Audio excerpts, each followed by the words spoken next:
الحمدللہ وکفی وسلام علی عبادہ الذین اصطفی اما بعد۔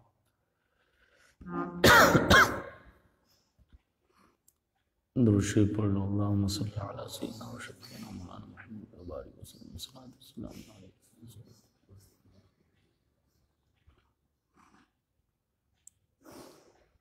بات چل رہی تھی سلوک کے مقامات عشرہ کی۔ سلوک کے جو 10 مقامات ہیں ان کی بات چل رہی تھی اس سے پہلے۔ ان میں سے 2 مقامات توبہ اور توکل، ان کا ذکر ہو چکا ہے۔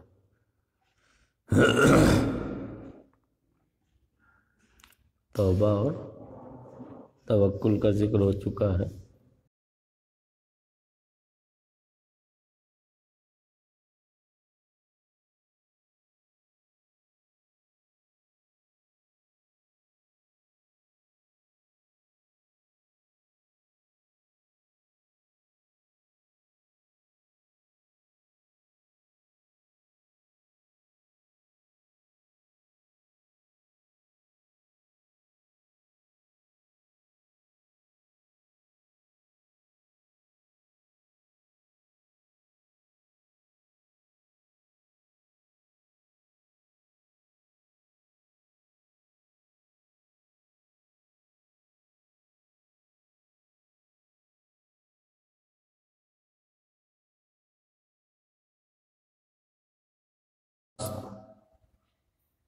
حبس النفس، نفس کو روکنا، نفس کو روکنا۔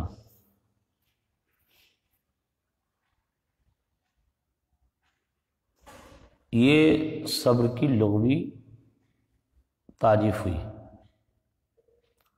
اور اصطلاح میں کہتے ہیں نفس کو خواہشات سے روکنا، نفس کو خواہشات سے روکنا، اس اصطلاح میں صبر کہلاتا ہے۔ صبر کی بے شمار فضیلتیں ہیں قرآن و حدیث میں۔ امام غزالی علیہ رحمت و رضوان فرماتے ہیں کہ قرآن مقدس میں 70 سے زیادہ مقامات پر صبر کی فضیلت اور اہمیت کو ذکر کیا گیا۔ آپ اس سے اندازہ کر سکتے ہیں کہ صبر کتنی اہم چیز ہے۔ بڑی مشہور آیت کریمہ آپ سنتے رہتے ہیں مقررین کی زبانی بھی، یا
کرتا چلا جاتا ہے۔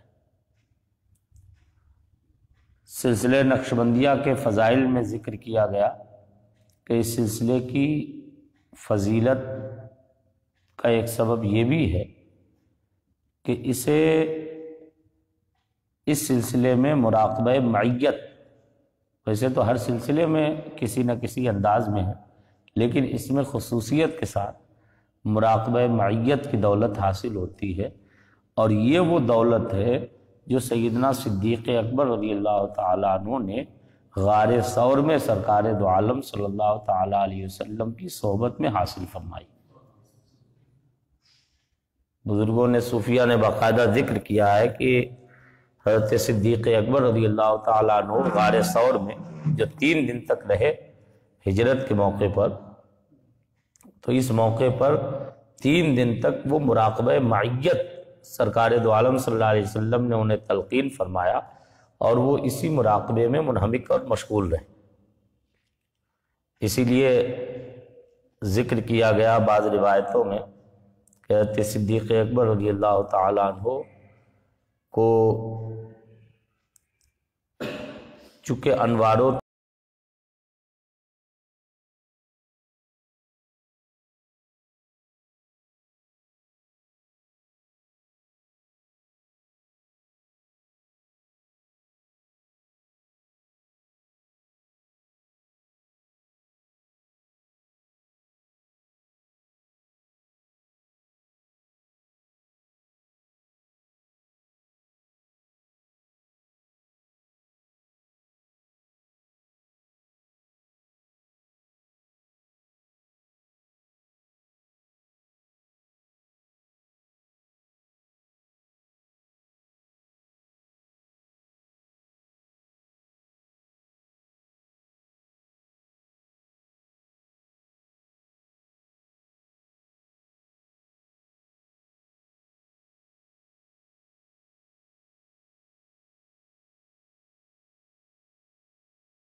صلی اللہ علیہ وسلم نے اشارہ فرمایا کہ غار کے ایک کونے میں دیکھو نہر بہ رہی ہے، جاؤ اس میں سے پی لے جاؤ۔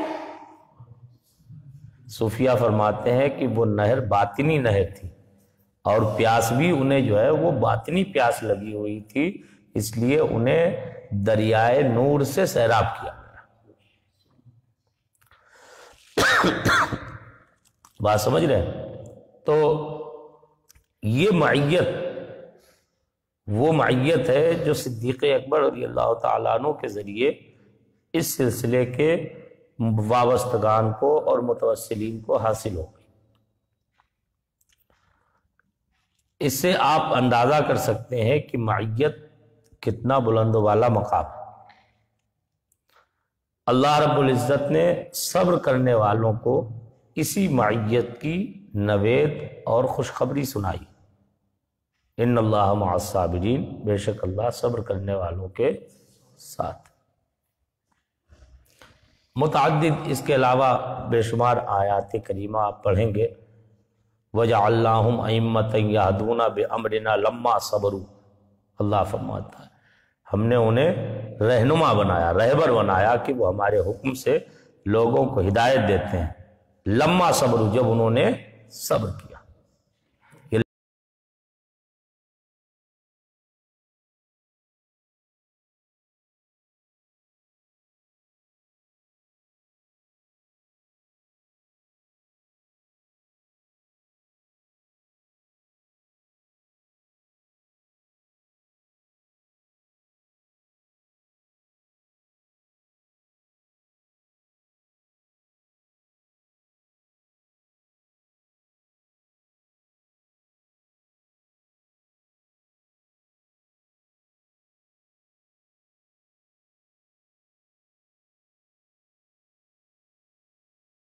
تبھی وہ صحیح امامت و پیشوائی کے لائق ہو سکتا۔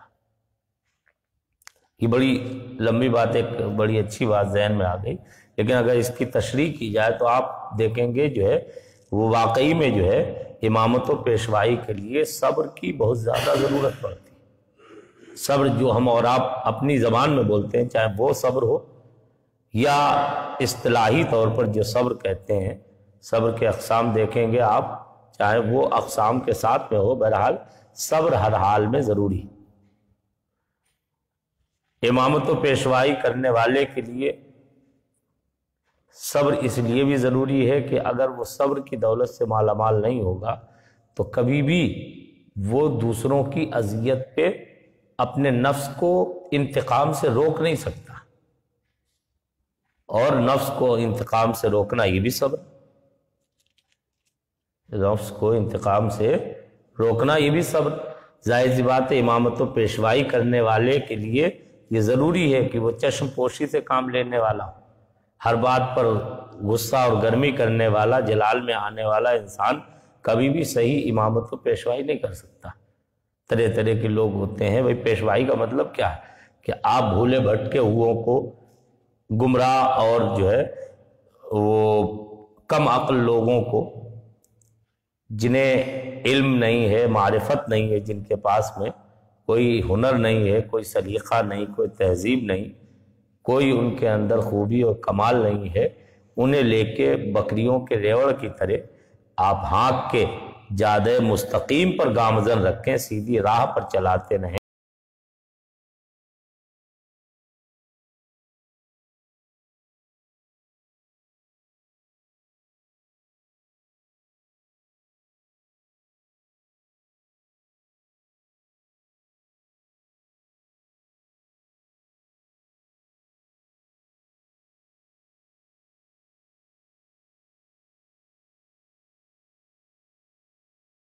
لیکن جو امامت و پیشوائی کر رہا وہ نادان تو ہے، تو اس لیے صبر کا حکم دیا گیا، اور خاص طور پر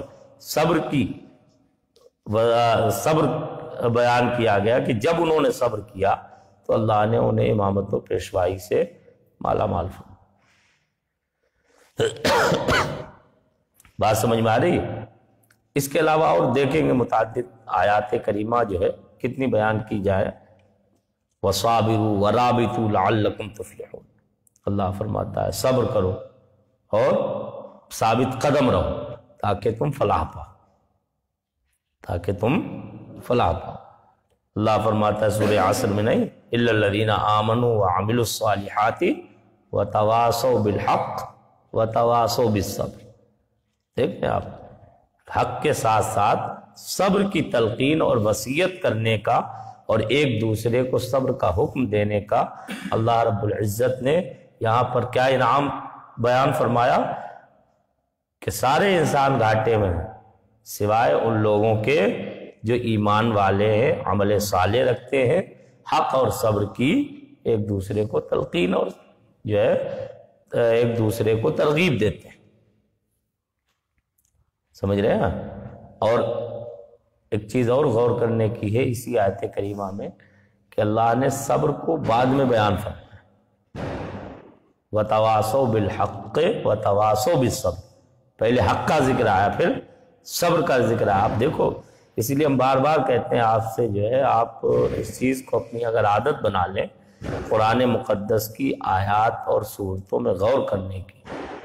ظاہر سی بات ہے قرآن تو علوم و فنون کا ایک بحر ناپیدا کنار ہے، اس کی کوئی تھا نہیں، کوئی انتہا نہیں۔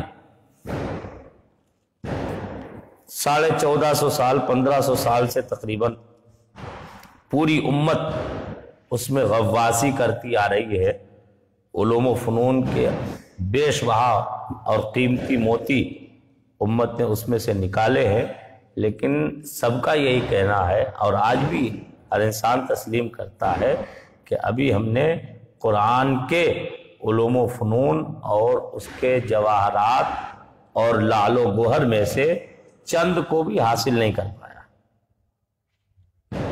کیونکہ وہ تبیان لکل شیء اس کی شان ہے۔ قرآن ہر شے کا ظاہر و باہر بیان ہے، کھلا ہوا بیان۔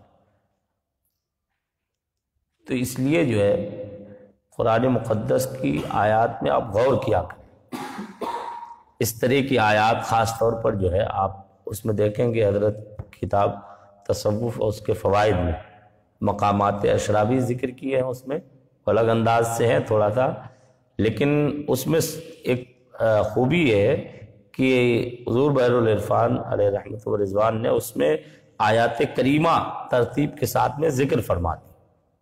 ان آیات کو آپ اس میں دیکھ کے اور پھر قرآن مقدس پڑھیں، اس میں غور کریں گے۔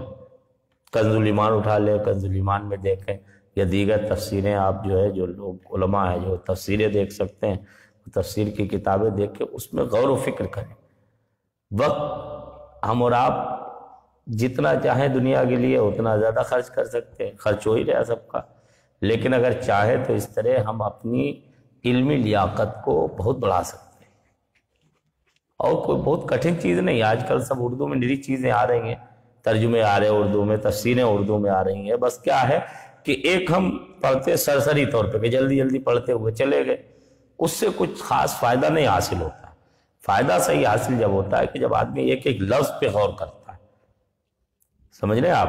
ایک ایک لفظ پہ آپ غور کریں، بار بار جب کہیں کسی چیز پر آپ نگاہ دوڑائیں گے تو انشاءاللہ یہ اللہ کا کرم ہوتا ہے، یہ بندے کے اپنے اکتساب پر یا بندے کی اپنی کوشش و محنت سے نہیں ہوتا ہے، یہ اللہ کا فضل ہوتا ہے۔ بس شرط کیا ہے کہ آپ غور و فکر کریں، آپ غور و فکر کرنے کا ہمیں اور آپ کو حکم دیا گیا قرآن مقدس میں، جا بجا ہمیں اور آپ کو متعدد آیات میں قرآن پاک میں غور و فکر کرنے، اللہ کی آیتوں نشانیوں میں غور و فکر کرنے کا حکم دیا گیا، تو اس لیے ہم اس میں غور و فکر کریں، اللہ اپنے کرم سے ہمیں ضرور ان علوم سے مالا مال فرما دے گا۔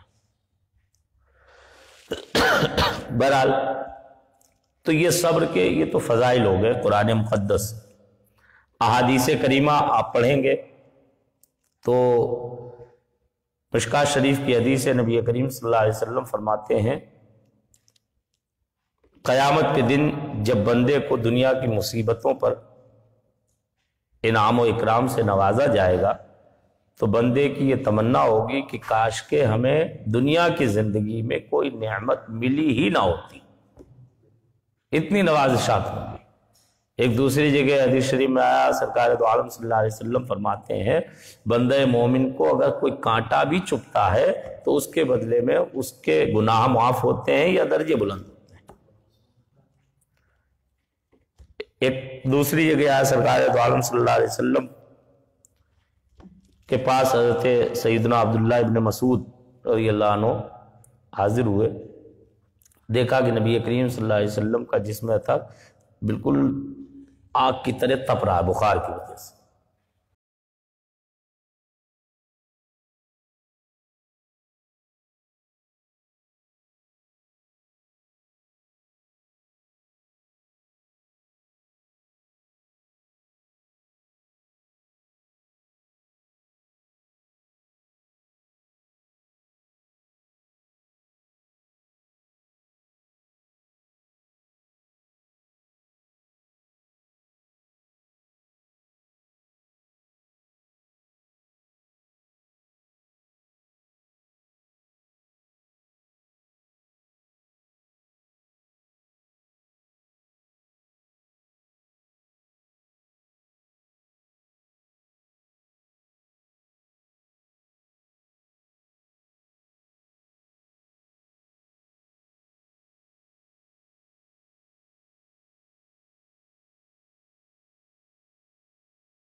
فضائل مشہور حدیث کا ٹکڑا ہے، الصبر عند الصدمۃ الاولی، صبر تو پہلے صدمے کے وقت۔ حضرت عبداللہ ابن عباس رضی اللہ عنہما سے غالباً یہ تو منسوب ہے، انہی سے مروی ہے، وہ فرماتے ہیں کہ الصبر عند الصدمۃ الاولی، صبر تو پہلے صدمے کے وقت، یعنی جب ایک بارگی اچانک کوئی مصیبت آتی ہے تو اصل اپنے آپ کو روکنا اور جزع و فضا، چیخ پکار سے، پریشان ہونے سے، واویلا مچانے سے اپنے آپ کو روک لینا اس وقت مشکل ہوتا ہے، اور وہی کمال ہے۔ اصل کمال کیا ہے؟ وہی ہے کہ جب اچانک کوئی مصیبت آئے تو اس وقت بھی بندہ دھیرج رکھے، ہمت رکھے، حوصلہ رکھے اور اللہ پر سب چھوڑ دے، تو اسے اس کے بدلے میں کیا ملے گا وہ بندہ اندازہ بھی نہیں کر سکتا۔ آپ نے دیکھا حضرت ایوب علی نبینا علیہ الصلوۃ والتسلیم کا صبر مشہور ہے، صبر ایوب کہتے ہیں کہ نہیں، کتنی مصیبت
قرآن و حدیث میں بے شمار ہے، کیا کیا بیان کیا جائے۔ مختصر یہ سمجھ لیں کہ صبر اتنی اہم چیز ہے، اتنی اہم چیز ہے کہ اگر کسی بندے کو صبر عطا ہو جائے تو اس صبر کی بدولت اللہ کرم فرما دے تو وہ بہت بلند و بالا مقامات تک پہنچ سکتا ہے۔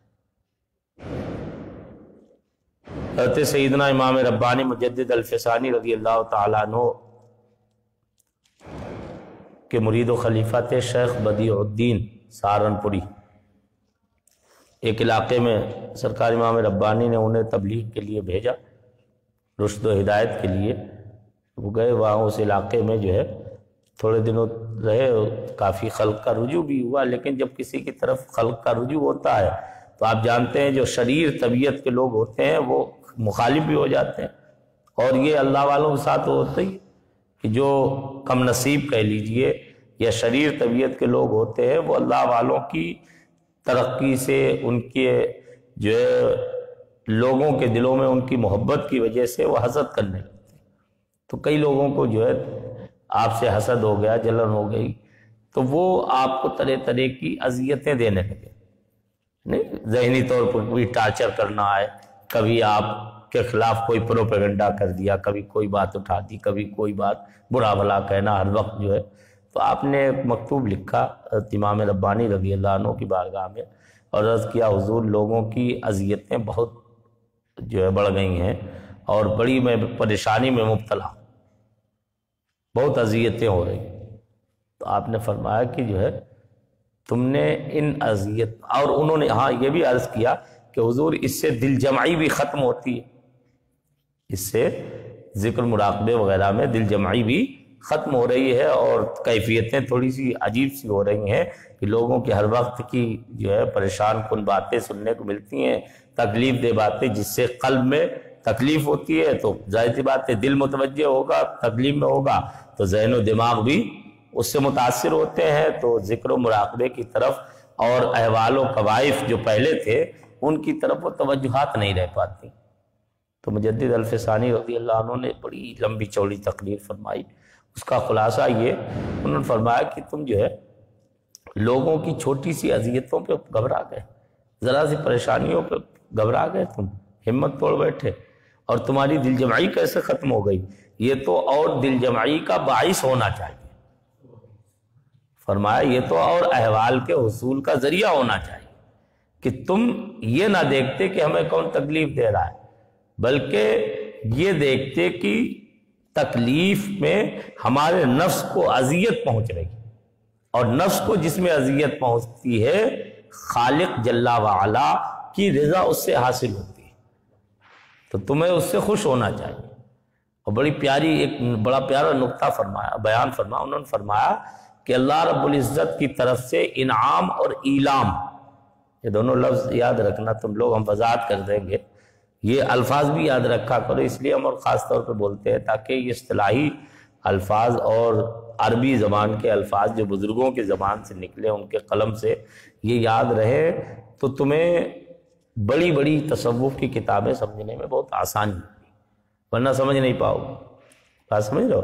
تو انہوں نے فرمایا کہ انعام اور ایلام، انعام کا مطلب جانتے ہو اللہ کا کسی کو نعمتیں دینا، انعام کا لفظ تو سمجھتے ہی ہو، اللہ کا کسی کو نعمتیں دینا انعام، لذتیں ملنا، آسائش خوب ملنا، راحتیں ملنا، چین و سکون ہو، نہ جسم میں کوئی تکلیف ہو، نہ مال و اولاد میں کوئی تکلیف ہو، نہ کھانے پینے میں کوئی پریشانی ہو، نہ احباب کی طرف سے کوئی دشواری مشقت کا سامنا کرنا پڑے، ہر طرح سے جو ہے عزتیں ملے، شوکتیں ملیں، سب کچھ ہو، تو یہ انعام ہی انعام۔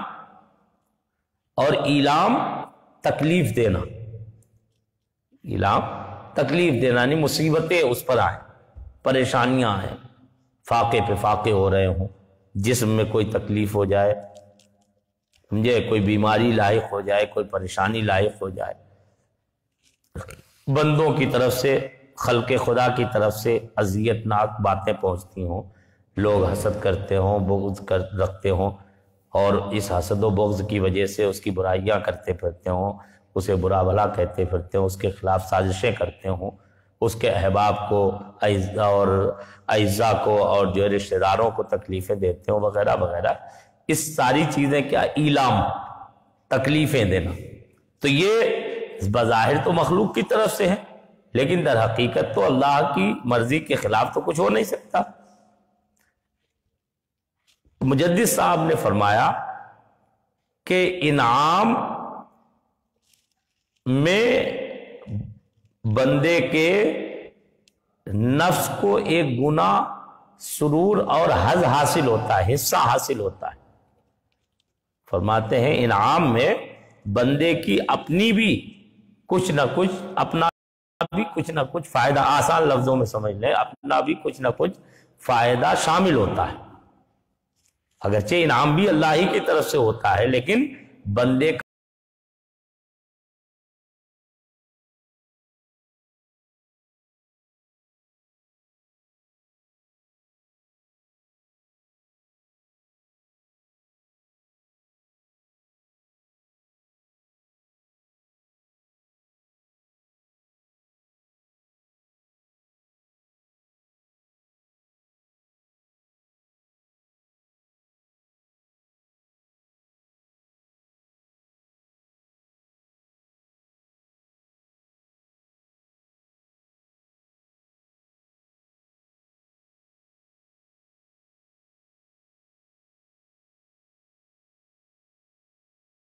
آپ ہمارے لیے لائق تعظیم ہیں، تو آپ کے ہاتھوں سے جو دیا ہوا شربت ہے، جام ہے، یہ ویسے بھی ہمارے لیے بہت عظیم چیز ہے، آپ کی طرف منسوب ہے، لیکن ساتھ میں اس میں ہمارا بھی فائدہ ہے، تو تنہا اس میں آپ کا نہیں رہا، سمجھ رہے ہیں؟ اور ایک یہ ہے کہ آپ تکلیف دیں، تو تکلیف میں تو ہماری کوئی راحت ہے نہیں، ہمارا کوئی بظاہر فائدہ ہے نہیں، سمجھ رہے ہیں؟ یہ تو صرف آپ ہی کی طرف سے ہوگا کہ آپ کو ستانے میں ہمیں مثلا مزہ آ رہا ہو۔ ایک مثال دے رہے ہیں دنیاوی اعتبار سے، بلا تشبیہ و تمثیل، اللہ رب العزت اپنے محبوں کو، اپنی بارگاہ کا قصد کرنے والے، ارادہ کرنے والے بندوں کو آزماتا ہے۔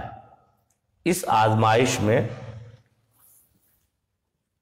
اگر بندہ صبر کرتا ہے تو سراسر بندے کا فائدہ ہی فائدہ ہوتا ہے، اور بے شمار درجات اسے حاصل ہوتے ہیں، کیونکہ اس میں محض محبوب کی رضا مطلوب ہوتی ہے، محبوب کی رضا مطلوب ہوتی ہے۔ ایسے وقت میں جب بندہ اپنے آپ کو جزع و فضا سے روک لیتا ہے تو اللہ رب العزت اس پر اسے بے شمار ترقیاں اور درجات عطا فرماتا ہے، سمجھ رہے ہیں بات؟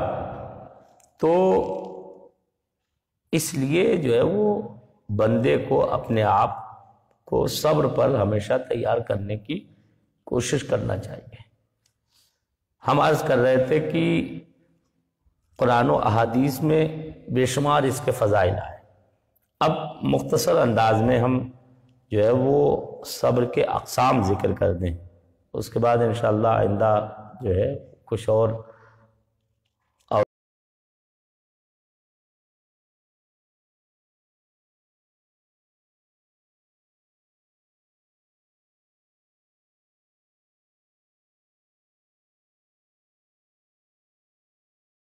یاد رکھیں کہ جو کچھ بھی بیان ہو رہا ہے یہ اس کا ہمارا اور آپ کا سب کا ایک مقصد ہونا چاہیے، وہ یہ کہ ان باتوں کو ہم غور سے سنیں، یاد رکھیں اور ان پر عمل کرنے کی کوشش کریں۔ آپ ایک بات یاد رکھیں کہ جب تک آپ قدم نہیں بڑھائیں گے، سوچتے رہیں گے کہ ہاں کر لیں گے، تب تک کچھ نہیں ہو سکتا۔ قدم بڑھانے کی ضرورت ہے۔ مثلا ہم نے آپ کو توبہ کی بڑی تفصیلی بحث آپ کے سامنے ہم نے ذکر کی، ساری توبہ کی قسمیں وغیرہ جو بھی تھیں، متعلقات تھے، اس کے سب ذکر کیے، توکل کے ذکر کیے، اقسام ذکر کیے، لیکن ہم نے اور آپ نے اگر سے سن لیا اور اس کے بعد بھول گئے، ہمیں اس کے اقسام بھی یاد نہیں رہے، یا توبہ کا طریقہ بھی یاد نہیں رہا، توبہ کے شرائط یاد نہیں رہے مثلا، توبہ کے فوائد اور منافع ہماری نظر میں نہیں رہے تو پھر ہم اپنے آپ کو توبہ پر آمادہ کیسے کر سکتے ہیں یا عمل کیسے کر سکتے ہیں؟ بھئی عمل تو علم کے بعد ہوتا ہے، پہلے ہمیں علم ہو۔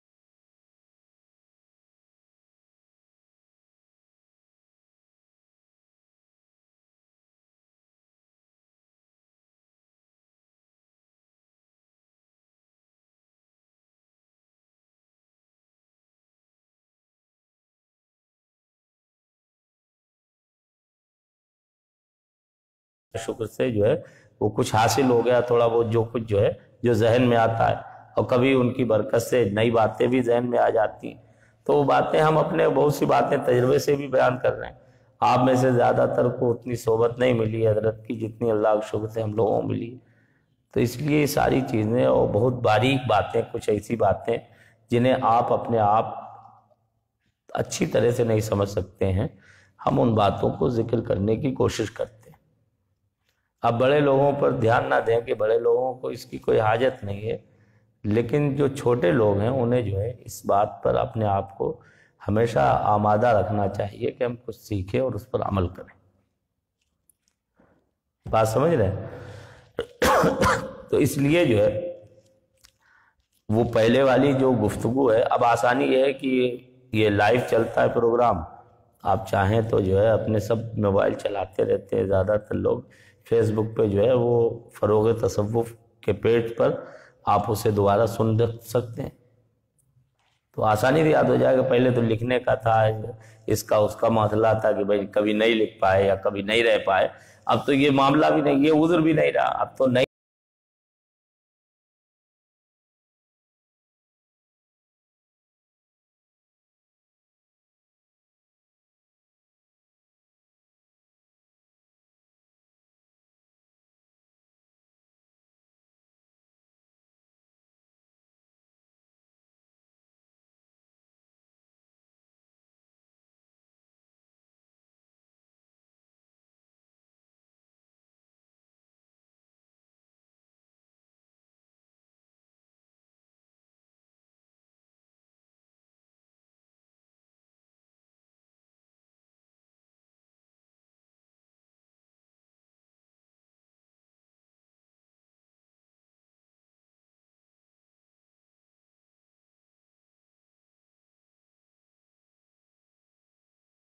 تو عبادت پر صبر کرنا، سمجھ رہے ہیں؟ اللہ کی فرما برداری پر اپنے آپ کو روکے رکھنا۔ صبر کا یہاں وہی معنی دھیان میں رکھیں، سمجھے؟ صبر جو بولتے ہیں، صبر جو ہے اس سے ہم اور آپ اپنی زبان میں بولتے ہیں لیکن اس کا صحیح مفہوم نہیں سمجھتے، تو اس لیے یہاں پر وہ اس کا لغوی معنی ذہن میں رکھیں۔ صبر علی الطاعت کا مطلب کیا ہے؟ اللہ کی فرما برداری پر اپنے آپ کو روکے رکھنا، ثابت قدم رکھنا۔ روکے رکھنے کا مطلب سمجھ رہے ہیں آپ؟ ثابت قدم، کہ ایسا نہیں کہ آپ نے پتہ لگا شب قدر آئی تو پوری رات نمازیں پڑھ لی اور پھر آپ کی خدا نخواستہ جو ہے وہ فجر اور عشاء اور مغرب فلاں فلاں جو ہے نمازیں تک ترک ہو رہی ہیں خدا نخواستہ، تو یہ صبر نہیں ہے، یہ صبر علی الطاعت نہیں کہلائے گا۔ کبھی آپ کے جذبہ پیدا ہوا تو صاحب جو ہے پوری رات آپ نے تلاوت کر لی، لیکن پھر کبھی قطعی نہیں، تو یہ نہیں ہے۔ صبر علی الطاعت کا مطلب کیا ہے کہ آپ مسلسل پابندی کے ساتھ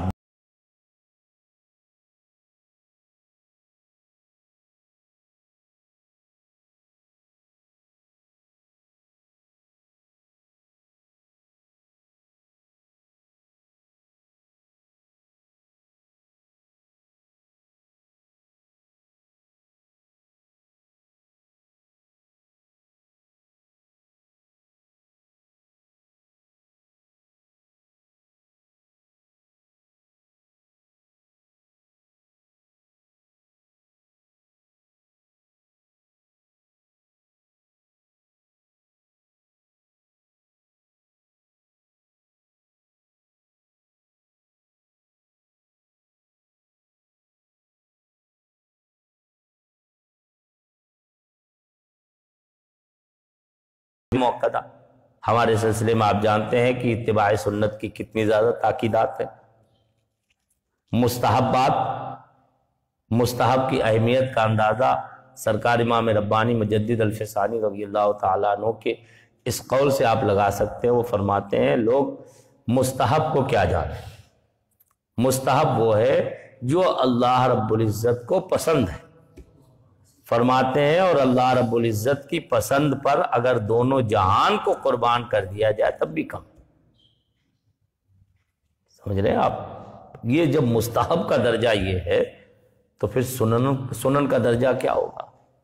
اور جب سنن کا درجہ یہ ہے تو واجبات اور فرائض کا درجہ کیا ہوگا؟ سمجھ رہے ہیں آپ؟ اسی لیے تو جو ہے وہ حدیث شریف میں آیا نا کہ میرا بندہ فرائض سے زیادہ میرا قرب کسی چیز سے حاصل نہیں کرتا، نہیں، مشہور حدیث ہے۔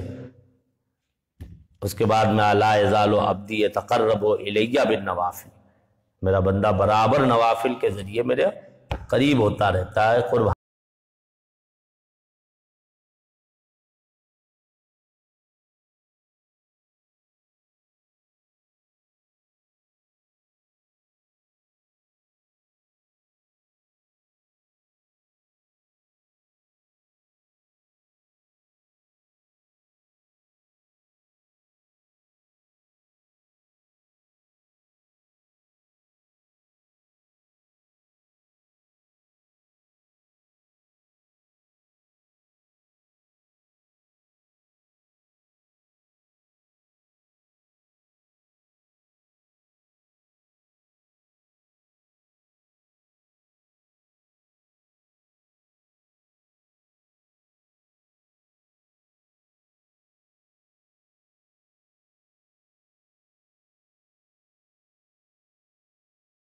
فرائض سے زیادہ میرا قرب کسی چیز سے حاصل نہیں کرتا۔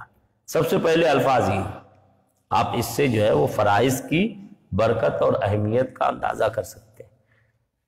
نرے لوگ جو صوفی کہلاتے ہیں اور صحیح علم نہیں رکھتے ہیں وہ دھوکہ کھا جاتے ہیں، وہ مستحبات کو، معمولات کو، مستحسنات کو اتنا زیادہ بڑھا چڑھا کے پیش کرتے ہیں، اتنا زیادہ اس کی اہمیت اور عظمت دلوں میں بٹھا دیتے ہیں کہ فرائض چھوڑ دیتے ہیں لیکن مستحبات کو نہیں چھوڑیں گے۔ مثلا بزرگوں کے عرس ہوتے ہیں تو قل ہو رہا ہے، صاحب نمازیں ہو رہی ہیں، اذانیں ہو رہی ہیں، قل چل رہا ہے۔ جماعت چھوٹ رہی ہے لیکن صاحب قل چل رہا ہے، جلوس چادر ہو رہا ہے، صاحب قوالیاں ہو رہی ہیں۔ آپ سمجھ رہے ہیں؟ محفل سماع قائم ہے، صاحب جو ہے مجلس نعت و منقبت سجی ہوئی ہے، فرائض چھوٹ رہے۔ تو یہ ان کی حقیقت سے دوری اور ناآشنائی کی وجہ ہے، ورنہ اگر وہ حقیقت سے متعارف ہوتے تو کبھی بھی فرائض کی طرف سے یہ بے توجہی اور بے اعتنائی نہیں برتتے۔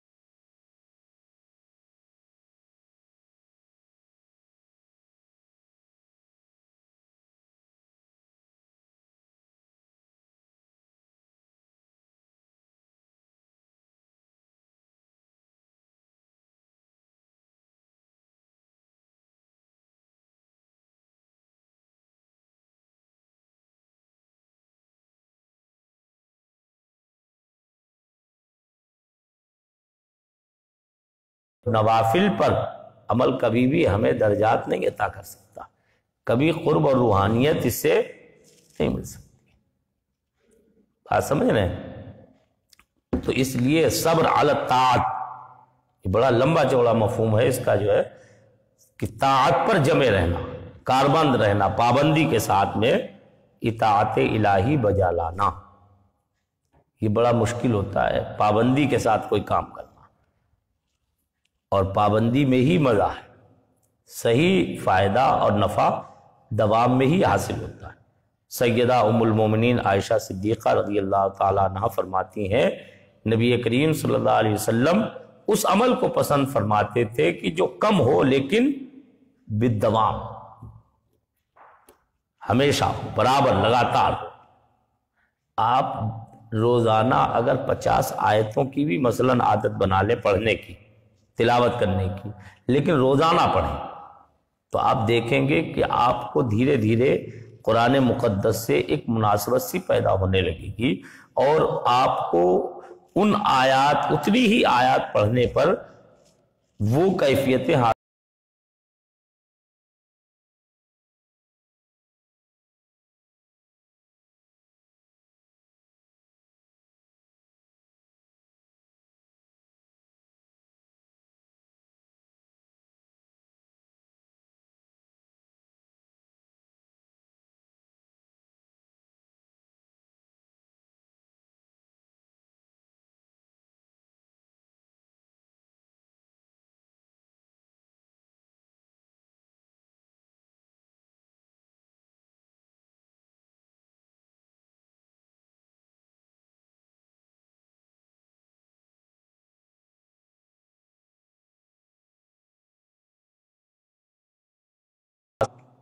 ایک بھی ناغہ ہو گیا تو معاملہ ختم ہو گیا، سمجھے؟ کیونکہ دوام نہیں رہا، بیچ میں خلا ہو گیا تو اب اس خلے کی وجہ سے جو پہلے حاصل ہوا تھا فائدہ وہ سب کا سب گویا کہ بیکار ہو گیا،